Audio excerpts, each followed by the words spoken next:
大家好，澳門市一名內地男日前收一名南島客1000蚊港元替對方拉角子機，結果運氣爆棚中咗大獎，獎金為56.9萬幾港元。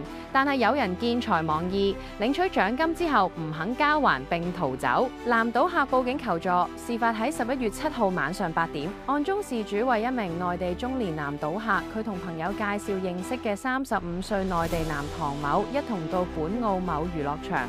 唐某訛稱替事主玩角子機，事主於是將1000蚊港元交俾唐某。唐某承諾如果中獎彩金將交還俾事主。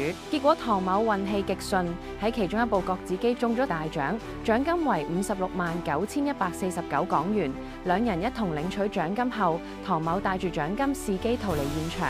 事主尋找唐某不果，向娛樂場保安求助。司警接報處理。尋日下晝，唐某自行到司警局協助調查，但拒絕合作。司警將追查贓款下落，案件涉相當巨額之信任濫用，移送檢察院跟進。